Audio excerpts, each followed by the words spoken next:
Good morning. I'm Clark Kent. And I'm Lana Lang. TGIF. We were coming to you direct from Phil Stockwell Data Central to bring you today's breaking news. Clark, I am freaking out. I shorted Chipotle Mexican Grill and they beat earnings. Don't freak out, Lana. Phil pointed out that in their conference call, management mentioned numerous headwinds that should knock down the stock once people come to their senses. In fact, members shorted them after earnings at $273.50. But nobody listens to the conference calls. Kramer said, "I think they are a terrific long-term story. I reiterate that CMG should be bought." Well, Kramer is an idiot. Phil says, even if we call it $7, assuming growth, that is 39 times forward earnings. Nobody gets that kind of valuation. It's irrational. As with everything else, there is the assumption that margin pressures are temporary and every company on earth will be able to pass along higher input costs without giving their own workers wage increases. This is very unlikely to work out in the long term. Thanks, I feel a little better now. The whole market is pricing stocks for infinite growth.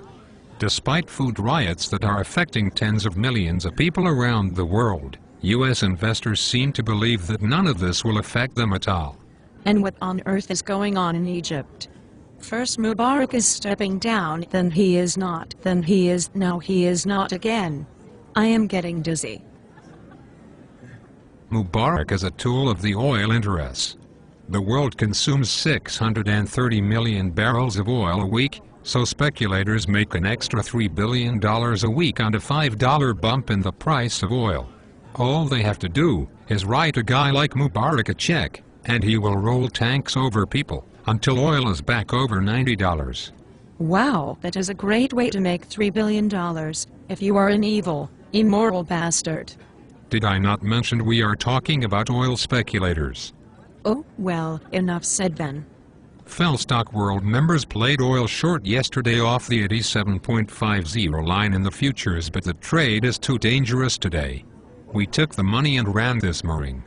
With Friday prayers approaching in Egypt, huge new protests are being planned. The United Nations says there have already been 300 deaths over the past 2 weeks. Strikes by state workers and others have been spreading. Protesters braced for the possibility that the military will crack down. One of the protesters said, "We are here and willing to give more blood if this is what it takes to get rid of him and his thugs." Demonstrations are continuing and plans of escalation are being discussed. Should we go long on oil then? No, the price of oil is up only on this one factor. We will continue to short into any spikes higher and take the speculators' money away from them. It is more fun that way. I hate to ask, but is there anything else to worry about? Oh yes, of course. The Bernanke has completely screwed up the entire planet. It's a freaking catastrophe. U.S. 30-year mortgage rates have jumped above 5 for the first time since last spring, in a rapid rise that could present a challenge to the still troubled housing market. The average rate on 30-year fixed-rate mortgages climbed to 5.05 in the week ended Thursday, according to a widely watched survey by government-backed mortgage company Freddie Mac, up from 4.81 a week ago. Oh, that is just the last thing we need right now. How is the food situation looking? World Bank President Robert Zoellick said today there is no doubt that food prices are rising in Egypt and elsewhere, increasing pressure on the world's neediest people. There's no doubt that we are seeing rising food prices just as we saw a couple of years ago, and it puts stress on the most vulnerable, Zoellick said in an interview with Bloomberg Television. People often in developing countries spend half or 3/4 of their income in food, so they've got little margin. World food prices rose to a record in January on higher dairy, sugar and cereal costs and probably will remain elevated. An index of 55 food commodities climbed 3.4% from December to 231 points, the 7th straight monthly increase.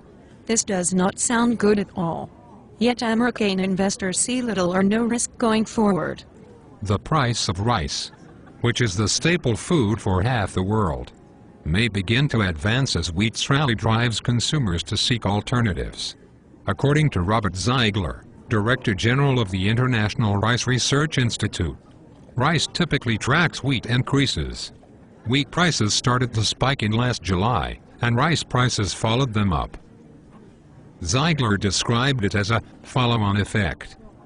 Hey, doesn't Chipotle use a lot of rice in their food? Not to mention wheat. Yes, now you are catching on. Yes, investing can be fun if you use your head.